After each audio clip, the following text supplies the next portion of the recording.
Monsieur Khalifa Ababacar Sall dina tamit jël kàddu au nom de Taxawu.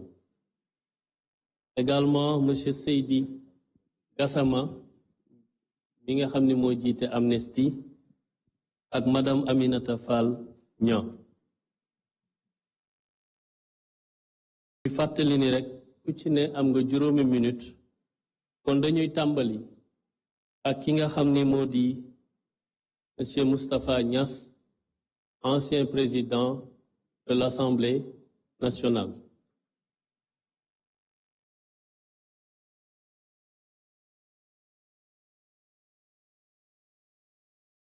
Monsieur le Président de la République, je voudrais d'abord m'excuser auprès de l'assistance et des participants puisque il m'est impossible de me tenir debout plus de 3 minutes, même quand je m'appuie sur ma canne.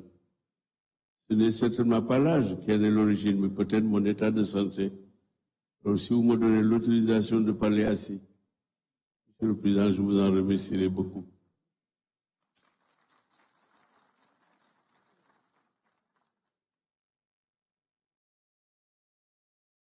Monsieur le Président de la République, Monsieur le Président de l'Assemblée nationale,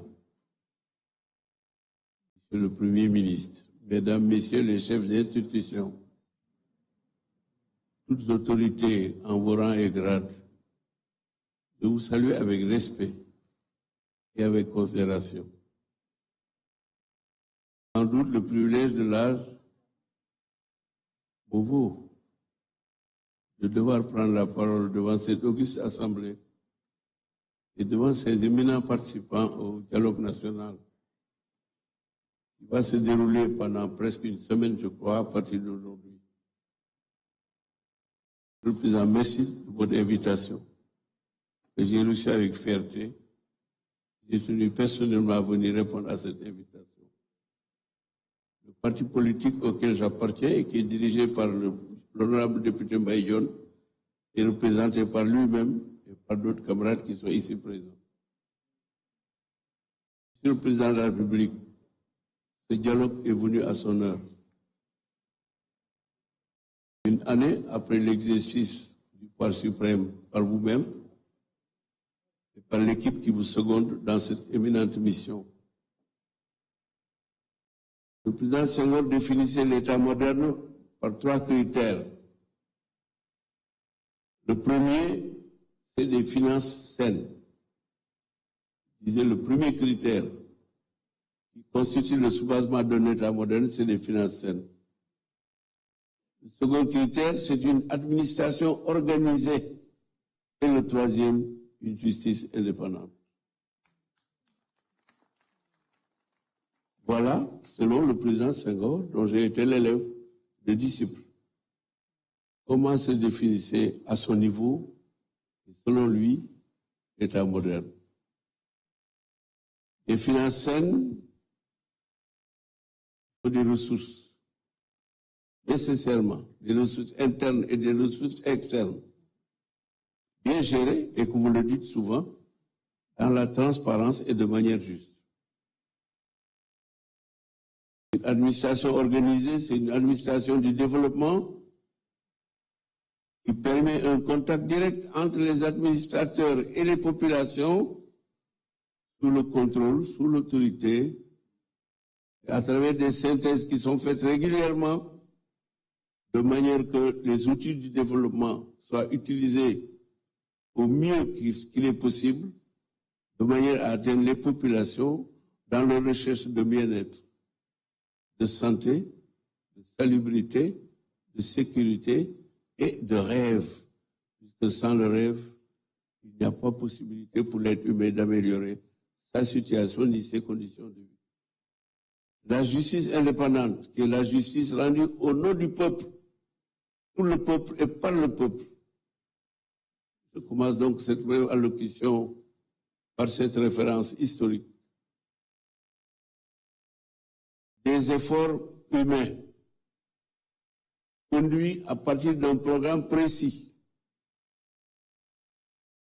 dans le cadre d'une volonté commune partagée pour sortir des ornières du sous-développement, que le sous-développement se définit par les difficultés inhérentes à la vie quotidienne et il n'existe pas un seul pays au monde où il n'y ait pas de problème de développement.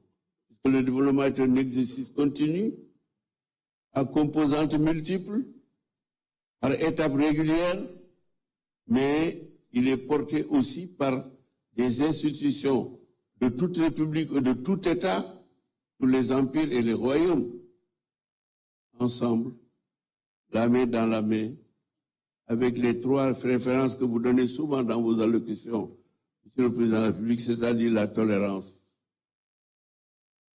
la vision partagée, la solidarité et la volonté d'aller de l'avant par le partage des cœurs et des idées, des initiatives et des projets, et aussi par cette volonté commune de vivre ensemble dans un commun vouloir qui permette à chaque citoyen de bénéficier des droits et obligations qui sont les siennes, mais surtout, qui sont les siens, mais surtout, que chaque population soit consciente de ses devoirs, de ses obligations vis-à-vis de la communauté, respecter la loi, se soumettre à la loi, pour qu'ensemble, tout le monde, chacun, bénéficie justement des efforts et des résultats de ces efforts en matière de développement.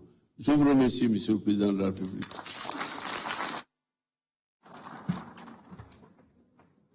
Merci beaucoup. Donc, nous avons dit Monsieur Amadou Ba, ancien Premier ministre, nous avons dit Monsieur Abdoulaye Daouda Diallo, ancien président du Conseil économique, social et environnemental, mon tamit dina jël kaddu.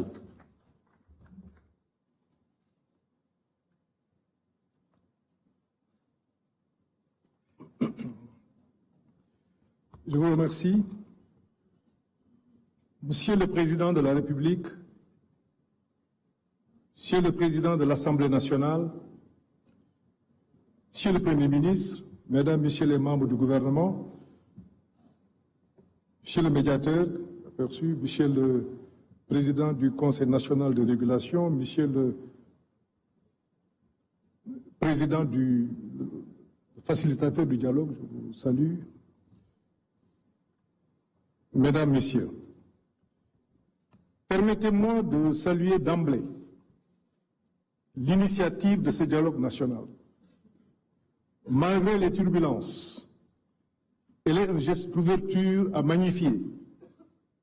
Nous, opposition républicaine, y prenons part, non par naïveté, mais par fidélité à nos principes, par foi en l'avenir et par amour pour notre patrie. Oui, le climat est tendu. Oui, il y a des arrestations, les restrictions de liberté interpellent. Mais justement, plus le contexte est difficile, plus le dialogue devient une nécessité. Refuser de dialoguer, c'est entretenir l'impasse. Y prendre part, c'est assumer sa part de responsabilité devant la nation. Ce dialogue s'organise autour de 3 axes que nous partageons. Le premier,